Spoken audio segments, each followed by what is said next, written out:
Hello అండి, అందరు ఎలా ఉన్నారు? బాగున్నారు కదా? ఇవాళ అయితే మా అమ్మాయి ఫస్ట్ టైం పన్నీర్ కర్రీ చేసిందండి. ఎలా ఉందో చూడండి ఒక్కసారి.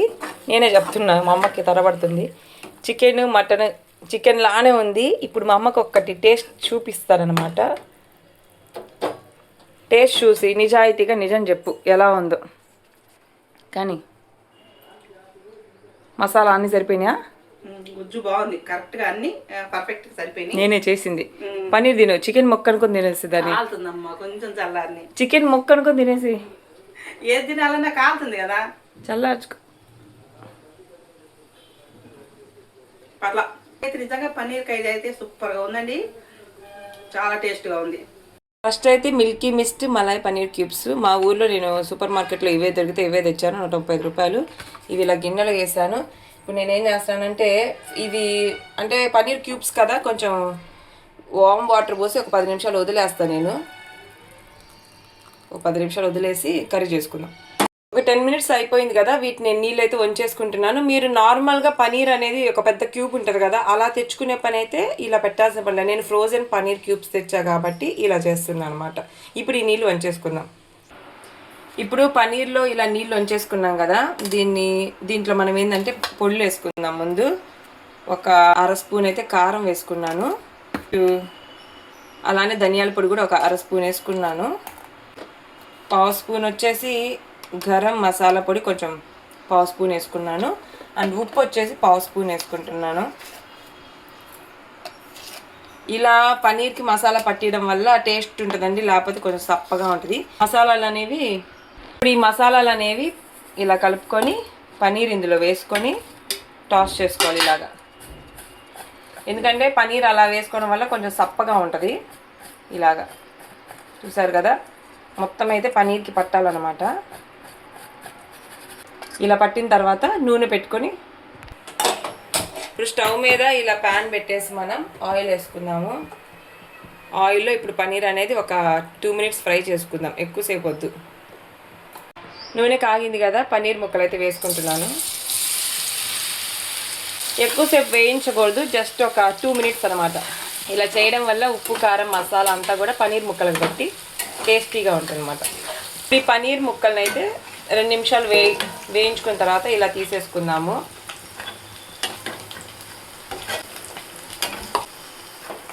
చూద్దామండి, ఫస్ట్ టైం మా ఇంట్లో పన్నీర్ కర్రీ చేస్తున్నాం, టేస్ట్ ఎలా ఉంటుందో.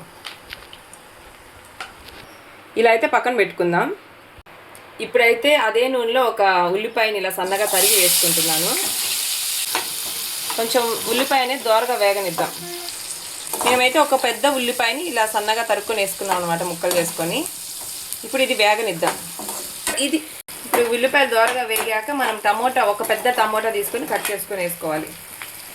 ఇప్పుడు ఒక పెద్ద టమోటాని ఇలా ముక్కలు చేసి వేసుకుంటున్నాం. కాసేపు వీటిని బాగా ఫ్రై అవనిద్దామండి. చూసారు కదా, ఈ ఉల్లిపాయ టమోటా అయితే ఇలా మెత్తంగా మగ్గిపోయింది కదా, దీన్ని ఇప్పుడు స్టవ్ ఆపేసి చల్లారనిద్దాము. చల్లారాక మిక్సీ పట్టుకుందాం. ఇది మొత్తం చల్లారాక మిక్సీ పట్టుకోవాలి. స్టవ్ మీద మళ్ళీ అదే బాండి పెట్టుకొని ఇంకొంచెం నూనె అయితే యాడ్ చేసుకొని, ఈలోపు మనము దాంట్లోకి ఏమేమి కావాలంటే ఒక బిర్యానీ ఆకు తీసుకున్నాను, కొంచెం దాన్ని ఏమంటారు చెక్క, ఒక యాలక్కాయ, 4 లవంగాలు, ఒక 1/2 స్పూన్ జీలకర్ర అయితే తీసుకున్నాను. నూనె కాగింది కదా, ఇందులో ఒక్కొక్కటి వేసుకుందాం. బిర్యానీ ఆకును తుంచి వేద్దాం అండి. బిర్యానీ ఆకు, చెక్క, యాలక్కాయ, పేలిద్దా, లవంగాలు వేసాను, ఫైనల్లీ జీలకర్ర. యాలక్కాయ కొట్టేయాలమ్మ పేలుతుంది. ఇప్పుడు ఇందాక మెత్తగా పేస్ట్ చేసుకున్నాం కదా ఉల్లిపాయ టమోటా, అదైతే వేసుకున్నాం. ఇప్పుడైతే దీన్ని మనం వేయించుకుందామండి, పచ్చి వాసన పోయించేదాకా వేయించుకుందాం ఇలాగా. ఇప్పుడు అల్లం వెల్లుల్లి పేస్ట్ వేసుకుందాం, 1 స్పూన్. అల్లం వెల్లుల్లి పేస్ట్ కూడా పచ్చి వాసన పోయేదాకా వేయించుకుందాం.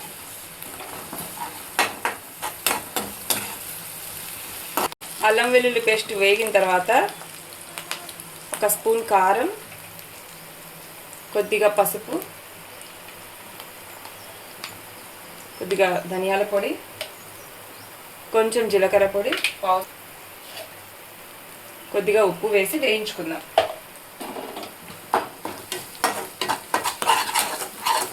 ఇప్పుడు మసాలాలన్నీ పట్టాయి కదా, పెరుగైతే వేసుకుంటున్నాను. నేను ఒక 2 స్పూన్లు వేసుకొని కలుపుకొని సిమ్లో పెట్టుకోవాలన్నమాట. కాసేపు మూత పెడదాం.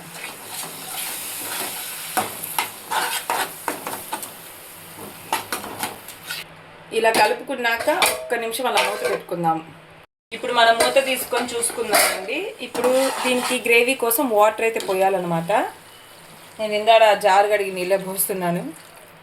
ఇలాగా మీడియం ఫ్లేమ్లో పెట్టుకొని కాసేపు అయితే ఉడికించుకోవాలి. ఇంకొంచెం వాటర్ అయితే పోస్తాను.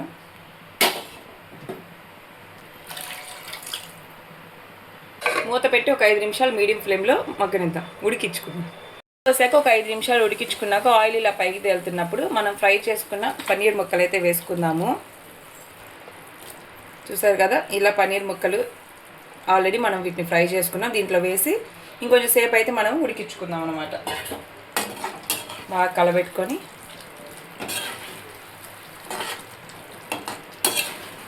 ఒకసారి మనం ఉప్పు కారం అన్నీ చూసుకుంటే సరిపోతుంది టేస్ట్. మూత పెట్టేసుకొని ఒక 5 నిమిషాలు ఉడికించుకుందాం. 5 నిమిషాలు అయితే మనం ఉడికించుకున్నాం కదా. చూసారా, ఆయిల్ అంతా ఇలా పైకి తేలుతుంది. కొంచెం ఆయిల్ ఎక్కువ వేసినట్టున్నాను, ఫస్ట్ టైం కదా, అందులో నేను కదా వంట చేస్తుంది ఈరోజు. ఫైనల్లో మనమైతే కొత్తిమీర చల్లేసుకుంటున్నాము కొంచెం. అండ్ కసూరి మేతి వేసుకోవాలండి. కసూరి మేతి లేనప్పుడు మనం ఏం చేయాలంటే, మెంతి పొడి వేస్తున్నా, మరి ఎలా ఉంటుందో ఏమో, కొంచెం మెంతి పొడి వేసి కలుపుతున్నాను అనమాట. చూసారు కదా, మేము చికెన్ నాన్ వెజ్ ఈ మధ్య మానేసాం కాబట్టి ఫస్ట్ టైం పన్నీర్ తెచ్చేసాము. చూడడానికైతే చాలా బాగుంది. మీరు కూడా ఇలా ట్రై చేసి చూడండి, నచ్చితే.